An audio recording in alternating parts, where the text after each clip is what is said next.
Now, Chandrika, are you going to say hi to everybody? Oh, wave back then! Dearie me. It's a bit better.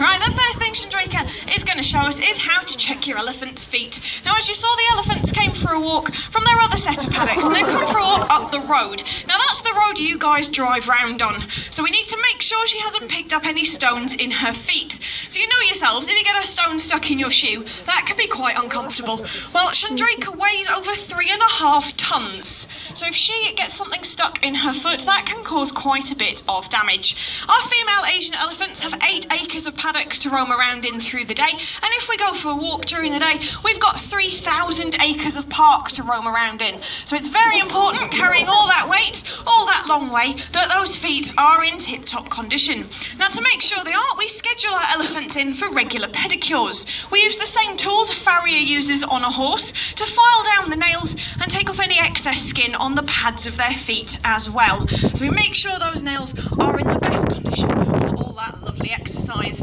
Now, as well as their pedicures, our elephants enjoy the full spa package here at Woburn. Behind me, I'm sure you can see everybody applying their fake tan. No, I'm only joking. It has a slightly more practical use. You can feel that threat of rain hanging in the air. Well, when our elephants get wet, the dirt sticks to their skin nicely, and that acts like a moisturising mud pack. It's very good for your wrinkles, don't you know? If it's a bit sunny, that acts like suntan lotion to protect the top of their backs and heads from burning in the sun. And if there's some horrible bitey flies around, it also acts like fly repellent. So the bitey flies get a big mouthful of dirt instead of a mouthful of elephant. So it's very important they take very good care of their skin. And as you can see, baby Tali's really getting the hang of that now. Now, every day in the elephant house, unfortunately, we have to undo all of this hard work you're seeing behind me and ask our elephants to lie down like Chandrika has here so we can give them a bath. Then we've washed off all that dirt, we can see every inch of skin and give them a full health check from trunk to tail and top to toe. So we can start at the front with that very important trunk. And on the end there, you can see there's one prehensile finger. African elephants have 2, Asian elephants have just the 1. But what Michael is essentially looking for there, sorry, is bogies. Yeah, with a nose that big, if Chandrika's feeling a little bit under the weather, the first sign is going to be the sniffles, and a nose that size is going to produce a lot of snot. So that's what we're checking for.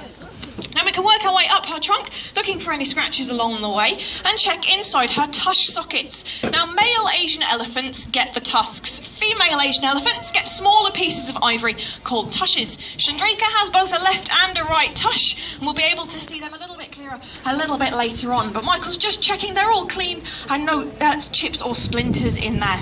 Then we move up a little bit more and make sure none of that dirt she's thrown all over herself has gone in her eye. She should have bright and shiny eyes, the sign of a fit and healthy elephant. Then we're going to move back a little bit more and make sure none of that dirt has gone in those big hairy ears. And just remember, guys, when you all have your bath or shower and you've all been told to wash behind your ears, it's exactly the same for our beautiful elephants. We need to wash behind their ears too. Now we teach our elephants to present their ears as they have a prominent vein in the back of the ear we can use to take blood samples. Then we can make sure our elephants are as fit and healthy on the inside. As we can see from our health checks today, they are on the outside. Now Michael's doing his best there, or we may face defeat.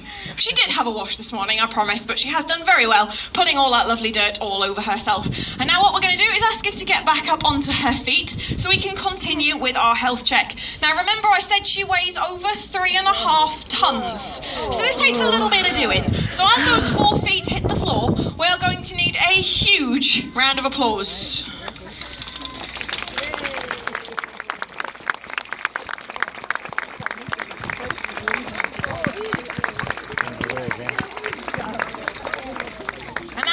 On our feet, we're going to continue with our health check, asking her to put her head up into the air and say ah. So we're going to have a look at her teeth.